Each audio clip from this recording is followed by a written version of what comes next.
সকাল সকাল চা নিয়ে শুরু করলাম আজকে সকালটা নতুন এক ব্লগে। তোমাদের সকলকে স্বাগত জানাই। আশা করি তোমরা সবাই ভালো আছো, আমিও কিন্তু খুব ভালো আছি। আর এই দেখো আজকে কিন্তু একেবারে সকালবেলা উঠে গেছি, কারণ কি জানো তো, সুইটি কিন্তু স্কুলে যাবে। আর সুইটি যেদিন যেদিন স্কুলে যায় সেদিনে কিন্তু আমার কাজের চাপ অনেকটা বেড়ে যায়। আর এই দেখো এখন কিন্তু সবাই ঘুমাচ্ছে, আমি উঠে পড়েছি। প্রথম যেটা করলাম সেটা কিন্তু আমি চালটা আগে ধুয়ে দিলাম। আর চাল ধোয়া হয়ে গেছে, তার আগে ভাবলাম ওভেনটা একটু মুছে নিয়ে তারপরে রান্নাটা বসাই। তাই দেখো ওভেনটা আমি মুছে নিলাম, এদিকে কিন্তু চাল আমি ধুয়ে নিয়েছি। তো চলো ভাতটা বসিয়ে দিই। আর এদিকে দেখো ভাত বসাতে বসাতে দেখলাম তোমাদের দাদা উঠে গেছে, সোফিয়া উঠে গেছে, সুইটিও উঠে গেছে। তো ভাবলাম এই সুযোগে আমি ঘরটা ঝাড় দিয়ে নিই। ওদিকে রান্না করতে করতে আর এদিকে তোমাদের সাথে কথা বলতে বলতে দেখো আমার ঘর ঝাড় দেওয়া কিন্তু কমপ্লিট হয়ে গেছে। সত্যি কথা বলতে কি বলতো, রাত্রেবেলা যখন ঘুমাই তখন মনে হয় যে আর একটু রাতটা বড় হলে ভালো হয়, একটু ঘুমটা একটু লং হয়। কিন্তু কি করব বলো, যখন যেটা সময় তখন তো সেটাই করতে হবে। আর এই দেখো কত তাড়াহুড়োভাবে আমার করতে হয়, কিছু করার নেই। আর সোফিয়া আজকে কিন্তু অনেক সকাল সকাল উঠে গেছে। আর তোমাদের দাদা ভাই এই যে সোফায় সোফিয়াকে নিয়ে বসেছিল, আর এই দিকে যে দরজা খোলা ছিল, সোফিয়ার আরও ঠান্ডা লেগে গেছে। ফলে সোফিয়ার কিন্তু ক্রমশ শরীর আরও খারাপ। আর এই দিকে দেখো ঝাঁট দেওয়া হয়ে গেছে, ফ্রিজের থেকে মাছ বের করলাম, মাছটাকে একটু জলে ভিজিয়ে রেখে দেবো কারণ বরফ জমে গেছে। আর এদিকে দেখো ভাত যেহেতু ওদিকে বসিয়ে দিয়েছি, এদিকে আমি ভাবলাম আস্তে আস্তে হোক। তো এইদিকে দেখো আমি বাসনগুলো মাজতে শুরু করলাম। আর মাছগুলো ছাড়িয়ে ফ্রিজে যে মাছ কাটা মাছগুলো ছিল ওটা কিন্তু আগের দিন ধুয়ে গুছিয়ে ফ্রিজের মধ্যে রেখেছিলাম। তারপরেও দেখো জল নিয়ে আমি মাছটাকে ভিজিয়ে রাখলাম যাতে বরফটা ঠান্ডাটা কমে যায়। আর এদিকে দেখো বাসন মাজতে শুরু করে দিয়েছি। আর সোফিয়ার জামা প্যান্ট কিন্তু আগের তুলনায় অনেকটা কম ইউজ হয়েছে। এদিকে এই কাজ করতে করতে আবার ওদিকেও আমার ছুটতে হবে, কারণ সোফিয়ার খাবার তৈরি করতে হবে আর সোফিয়াকে খাওয়াতে হবে। আর এইদিকে দেখো সার্ফ না প্রায় অল্প একটু সার্ফ আছে, তোমাদের দাদাকে বললাম সার্ফ শেষ হয়ে গেছে। তোমাদের দাদা গিয়ে ছুটে 10 টাকার একটা প্যাকেট সার্ফ কিনে এনে দিল। তো যাক, এইভাবেই আমাদের সংসার চলছে, আশা করি আগামী দিন ভালো হবে। আর এই দেখো আমার গলার আওয়াজ শুনে তোমরা বুঝতেই পারছো, গলার আওয়াজ কিন্তু আগের থেকে হলো একটু বেটার হয়েছে। আর ওইদিকে দেখো ভাত করতে জামা প্যান্ট কাচতে কাচতে ওদিকেও দেখছি, কারণ কি জানো তো, ভাতটা ফুটে গেছে, এবারে তরকারিও রেডি করতে হবে। কিন্তু তার আগে আমি সোফিয়ার একটু সময় দেবো, কারণ ঘুম থেকে উঠে ওকে আমি কোলে নিতে পারিনি। তো চলো কাপড় জামা কাঁচা হয়ে গেলে একটু ওকে সময় দিয়ে আবার আমি ফিরে আসবো।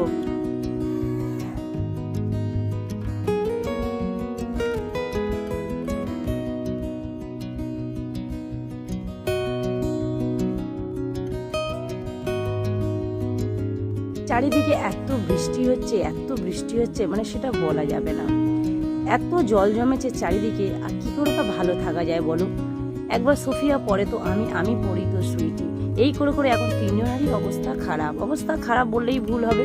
মোটামুটি ভালো আছি, কিন্তু জ্বর আসছে, কখনো মাথা ব্যথা করছে, কখনো সুইটির শরীর খারাপ, কখনো সোফিয়ার শরীর খারাপ। সোফিয়াকে এই নিয়ে 2বার ডাক্তার দেখালাম, মাঝখানে একটা ইঞ্জেকশনও ডাক্তার দিল, এখনও সোফিয়া কিন্তু ভালো নেই।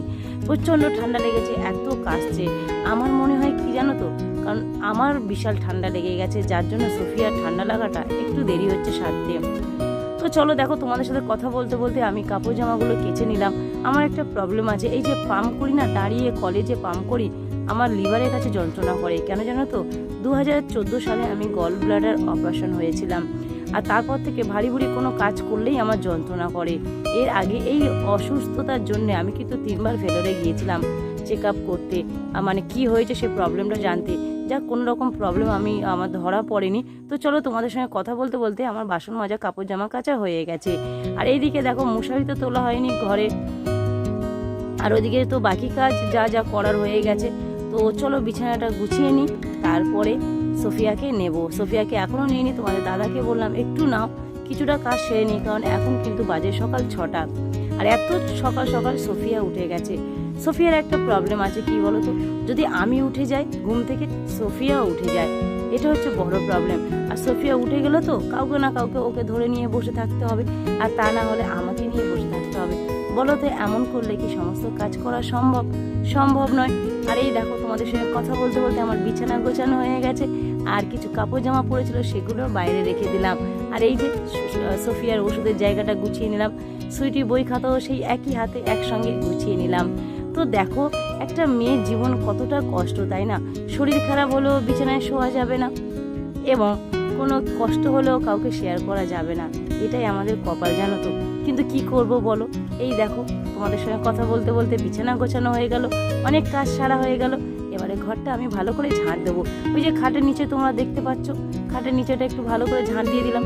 কোথাও সাপ, কোথাও ব্যাঙ ঢুকে আছে ঠিক নেই। কালকের একটা ঘটনা ঘটেছে, জানো তো। ভাত খেতে খেতে হঠাৎ দেখি একটা ছোট্ট ব্যাঙ ভাতে পড়লো, আর খাওয়া আমার হলোই না। এই হচ্ছে কপাল। আর এইদিকে দেখো মাদুর একটা পেতে সোফিয়াকে সম্ভবত বসিয়ে দিয়েছিল, সেই মাদুরটা ওখানে পাতাই রয়েছে। আর ঝাঁট দিতে দিতে দেখো মাদুরটা আমি তুলে নিলাম। বিছানা গোছানো হয়ে গেছে, ঘর গোছানো হয়ে গেছে। এই যে রান্না করার আগে দেখলাম হাঁড়িতে কিছুটা পান্তা রয়েছে, আর পান্তা আমি খাই না, অপারেশন রুগী তো, তোমাদের দাদা খায়, সেই জন্য পান্তাটা দেখো একটা গামলায় ঢেলে রাখলাম, দিয়ে হাঁড়িটাকে মেজে তারপরে কিন্তু আমি রান্না বসিয়েছিলাম। তো ভিডিওটা একটু এদিক ওদিক হয়ে গেছে, একটু মানিয়ে নিও প্লিজ। আর এদিকে দেখো কাচাকুচি জামা প্যান্টগুলো একটু শুকাতে দেরি হলো, কারণ ওদিকে সোফিয়ার কোলে নিয়েছিলাম, সোফিয়াকে খাইয়ে দিয়েছি, দিয়ে দেখো আমি কাপড় জামাগুলো বাইরে শুকাতে এসেছি। আজকের তুলনামূলক বৃষ্টিটা অনেকটা কম আছে, যার জন্য তোমরা দেখতে পাচ্ছ রাস্তায় কিন্তু জল জমেনি। আর এদিকে দেখো তরকারি করতে হবে, ভাত তো হয়ে গেছে, বা ভাত ওদিকে হচ্ছে। আর এদিকে দেখো যে মাছটা আজকে রান্না করবো, এটা কিন্তু নোনা মাছ। আর এই মাছটা সুইটি অতটা ভালোবাসে না, খেতে ভালোও বাসে না। আর সব থেকে বড়ো কথা কি বলো তো, সুইটি বেগুনই খাবে না। বেগুনের তরকারি করলে সুইটি একদম পছন্দ করে না। তাই সে বললো, মা তুমি একটা কাজ করো, আমার একটু ভেজে দাও, বেগুন ভেজে দাও আর কুমড়ো ভেজে দাও। তো আমি তাই করলাম। আমার মাছ ভাজার সাথে সাথে ওর একটু বেগুন আর একটু কুমড়ো ভেজে দিলাম, দিয়ে আমি আজকে রান্না করবো বেগুন আর ওই মাছ দিয়ে চচ্চড়ি করবো। নোনা মাছ আর বেগুন চচ্চড়ি করলে খুব টেস্ট লাগে খেতে, আমার তো ভীষণ ভালো লাগে। তোমাদের কেমন লাগে? আর এইদিকে দেখো তরকারি হচ্ছে, ওদিকেও ভাত হচ্ছে, এদিকে আমি জামা প্যান্টও কাচ্ছি, কারণ কিছু কাচার পরে আবারও কিছু জামা প্যান্ট জমে যায়। সোফিয়াকে খাইয়েছিলাম, তারপরে আবার কিছু জামা প্যান্ট নোংরা হয়েছে। তো এই হয় জানো তো, এই তরকারি করতে করতে তোমাদের দাদা এসে বলছে আমি একটু স্টেশনে যাব, বাবুকে ধরতে হবে। এই হচ্ছে সমস্যা, জানো তো। বাচ্চাকে ধরার কেউ না থাকলে সত্যি কথা খুব সমস্যা হয়। তো আমি তোমাদের দাদাকে বললাম, ঠিক আছে সোফিয়াকে তুমি বসিয়ে দাও, কারণ সুইটি নেই, সুইটি পড়তে গেছে, সুইটি আসবে খেয়ে স্কুলে চলে যাবে। তো সোফিয়াকে বসিয়ে দিয়েছে। আর এদিকে দেখো আমি তরকারি করছি। আমি তো তরকারি এইভাবে করি, তোমরা কেমনভাবে করো? তরকারিটা কিন্তু খেয়েছিলাম, যদিও ভিডিওটা এখন আমি এডিট করছি। তরকারি কিন্তু খাওয়া হয়ে গেছে অনেক পরে। তরকারিটা না ভীষণ টেস্ট হয়েছিল, খুব ভালো হয়েছিল খেতে।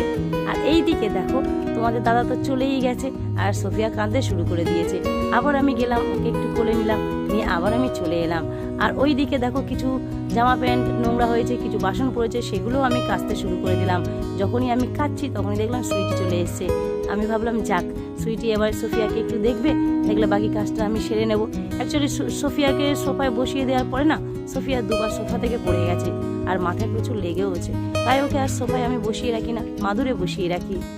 আমাদের সাথে কথা বলতে বলতে ভাত প্রায় হয়ে গেছে, চলো ভাতের ফ্যানটা ঝেড়ে নিই। আর ভাতের ফ্যানটা এইভাবে ঝাড়তে তো আমার কোনো প্রবলেম হয় না। আর এই দিকে দেখো ভাতের ফ্যান ঝাড়া হয়ে গেছে, আর ভাতের ফ্যান ঝাড়তে ঝাড়তে আবার তরকারিটাও দেখতে এলাম। তরকারিটা তোমার দেখেই বুঝতে পারছি কতটা ডিলিশিয়াস টেস্টি হয়েছিল। এদিকে দেখো রান্নাবান্না হয়ে গেছে, ভাবলাম ঘরটাও সেই সাথে মুছে নিই। তাহলে ভাবো কত তাড়াহুড়ো করতে হয় আমার, কারণ এরপরে সুইটি স্কুলে গেলে আমাকে সোফিয়াকে নিয়ে একা থাকতে হয়। ফলে আমি কিন্তু ওকে নিয়ে কোনো কাজ করতেই পারি না। যখন ঘুমায় তখন একটু আধটু কাজ করি, সেলাই কাজ করি, যেমন জামা প্যান্ট কোনো ছেঁড়া থাকলে সেগুলো সেলাই করে নিই, বা নিজে একটু এডিট করার সময়টা পাই। তো চলো ঘরও মোছাও প্রায় কমপ্লিট হয়ে এসছে, এরপরে ফ্রেশ হবো, তারপরে সোফিয়াকে নেব। কিন্তু ওদিকে সুইটি চলে এসছে, তোমাদেরকে বললাম সুইটিকে খেতে দিতে হবে। সুইটি যাওয়ার আগে বলেছিল মা বেগুন ভেজে রাখবে, তাই মনে করে ভেজে রেখেছি। ও তো ভীষণ খুশি, আর বললো মাম থ্যাংক ইউ, তুমি আমার জন্য এক্সট্রা সময় এটা ভেজে রেখেছো। কিন্তু দেখো এদিকে ঘর মুছতে মুছতে দেখলাম জলের ড্রামগুলো ওখানে রয়েছে, জলের ড্রামগুলো একটু সরিয়ে দিয়ে ঘরটা আমি মুছে নিলাম। তার আগে বলি, তোমরা অনেকে আমার ভিডিওতে কমেন্ট করেছো। এবারে যে কমেন্ট আমি পেয়েছি, Noora engineer Japan, thank you so much দিদি ভাই, আমার ভিডিওতে কমেন্ট করার জন্য, এত ভালোবাসা দেওয়ার জন্য অনেক অনেক ধন্যবাদ। Paul Esther, thank you so much আমার ভিডিও দেখার জন্য। এইভাবে তোমরা আমার পাশে থেকো ও অনেক অনেক ভালোবাসা দিও, কারণ তোমাদের ভালোবাসা আমার অনেকটা দরকার আছে। আর এইদিকে দেখো তোমাদের সঙ্গে কথা বলতে বলতে আমার কিন্তু প্রায় ঘর মোছা হয়ে গেছে। আর এবারে সোফিয়া কিন্তু কান্না করছে, কিন্তু কান্না করলে কি করবো বলো, ওকে তো আমি এখন নিতে পারবো না, কারণ আমি ঘর মুছেছি, হাতে তো আমার ফিনাইলের গন্ধ। আমি যতক্ষণ না স্নান করবো, ফ্রেশ হবো, ততক্ষণ কিন্তু ওকে আমি নিতে পারবো না। এই বাড়িতে এতটা প্রবলেম হয়ে গেছে, যতই মুছি না কেন তবে যদিও আগের থেকে অনেকটা পোকামাকড় আসা কম হয়েছে বাড়িতে, কিন্তু তারপরেও কিছু কিছু ছোট ছোট ব্যাঙ আছে, তারা কিন্তু বাড়ি ছেড়ে যাচ্ছে না। তারা কখনো ভাতে চলে আসছে, কখনো তরকারিতে চলে আসছে, যতই ঢাকা দিয়ে করি না কেন, কখনো বা ঘরের মেঝে লাফালাফি করতে। চলো, সমস্ত কাজ হয়ে গেল, সুইটিকে খেতে দিলাম। সুইটি স্কুল ড্রেস পরে রেডি হয়ে গেছে। আর এই দেখো, সুইটি স্কুলে প্রজেক্ট দিয়েছে, যেটা তোমরা দেখতে পাচ্ছ, এটা কিন্তু ফার্স্ট এড বক্স, যেটা সুইটি বানিয়েছে স্কুলে প্রজেক্ট দেখানোর জন্য। আর এই দেখো ফার্স্ট এড বক্সের মধ্যে কি কি নিয়েছে তোমরা দেখতেই পেয়েছো।